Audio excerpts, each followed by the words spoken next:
রব্বিল আলামিন। আল্লাহ তাআলা বলেন, আসনা আলাইয়া আব্দি, হামিদানি আব্দি। বান্দা যখন বলে আর রহমানির রহিম, আল্লাহ তাআলা বলে আসনা আলাইয়া আব্দি, আমার বান্দা আমার গুণ কীর্তন গাইতেছে। বান্দা যখন বলে মালিকি ইয়াউমিদ্দিন, আল্লাহ তাআলা বলেন ফেরেশতা দেখো আমার বান্দা আমার শ্রেষ্ঠত্ব বয়ান করতেছে। মালিকি ইয়াউমিদ্দিন মানে আল্লাহ, আমরা বলতেছি আল্লাহ আপনি বিচার দিবসের মালিক, সুবহানাল্লাহ। তো আল্লাহ তাআলা বলেন যে আমার বান্দা আমার শ্রেষ্ঠত্ব বয়ান করতেছে। তারপরে যখন বলি ইয়্যাকা না'বুদু ওয়া ইয়্যাকা নাস্তাঈন, আল্লাহ আমরা আপনার এই ইবাদত করি, আপনার কাছেই সাহায্য চাই। তখন আল্লাহ রাব্বুল আলামিন বলেন বান্দা এই আয়াত অর্ধেকটা আমার আর অর্ধেকটা হলো তোমার।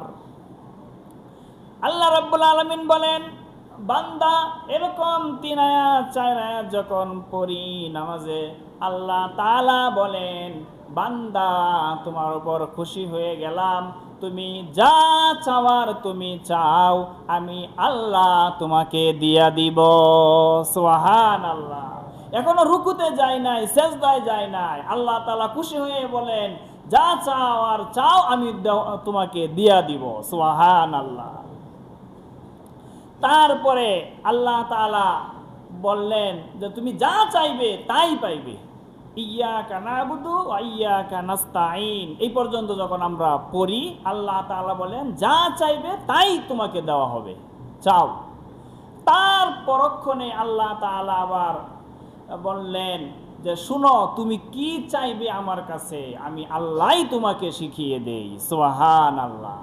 আমরা কি চাইব, আমাদের প্রয়োজনীয় কি চাইব, আল্লাহ তাআলা নিজেই শিখাইয়া দিলেন যে এটা চাও। আল্লাহ তাআলা বলেন তোমরা আমার কাছে চাও ইহদিনাস সিরাতাল মুস্তাকিম। আল্লাহ তাআলা বলেন যে তুমি আমার কাছে সিরাতে মুস্তাকিম চাও, এইটা আমার কাছে চাও। আল্লাহ তাআলা নিজে শিখিয়ে দিলেন যে সিরাতে মুস্তাকিম আমার কাছে চাও। কারণ আল্লাহ তাআলা এত বেশি মহব্বত করেন আমাদেরকে যে আমরা যদি নিজেদের থেকে চাই তাহলে ঠকে যাব। এই জন্য আল্লাহ তাআলা আমরা যেন না ঠকি, এই জন্য আল্লাহ তাআলা আমরা যেন এরকম, এই জন্য আল্লাহ তাআলা নিজেই শিখিয়ে দিলেন যে সিরাতে মুস্তাকিম চাও। আল্লাহ কি বলেন, আমরা যদি ছোট মানুষ, আমরা নিজের থেকে চাইলে আমরা এরকম ভাবে লস হয়ে যাবে না আমাদের। আল্লাহ, একজন এমপি সাহেব তার এক আত্মীয়কে মনে করেন, আত্মীয় গিয়া বলল এমপি সাহেব আমার অমুক ভাই আমাকে, আপনার কাছে তো অনেক অনুদান আসে, আমার অনেক দরকার, অভাবে আছি, একটা সহযোগিতা করেন। তারপর মনে করেন এমপি সাহেব একটা কাগজ দিল যে এই কাগজের মধ্যে তোমার ইচ্ছে মতো অঙ্ক তুমি বসে গিয়ে ব্যাংক থেকে তুলে নিয়ে আসো। তারপর গ্রামের মানুষ এমপি সাহেব মনে করেন তার ঘনিষ্ঠ নিকটাত্মীয়, সে আবার তাকে ডাক দিছে এদিকে আসো।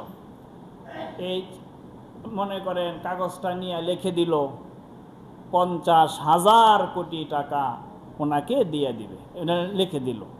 আর দেখা গেছে গ্রামের মানুষ, সে তার কাছে মনে করেন 1 লক্ষ টাকা, এইটাই অনেক বড় ব্যাপার স্যাপার। সে 1 লক্ষ টাকা চাইবে পাবে, এইটাই সে কল্পনাও করতে পারে না। সে নিজের থেকে লিখবে 5 লাখ 10 লাখ, মানে সে এলাকার মানুষ হিসাবে তার কাছে এইটাই অনেক বড়। এই জন্য এমপি সাহেব নিজের থেকে বসাইয়া দিল 50,000 কোটি টাকা, কথার কথা। তা আমরা তো ছোট মানুষ, আমাদের চাওয়াটাও ছোট হবে। আল্লাহ তাআলা নিজেই শিখাইয়া দিলেন যে বান্দা সিরাতে মুস্তাকিম চাও। আল্লাহ মনে করেন আপনার সন্তান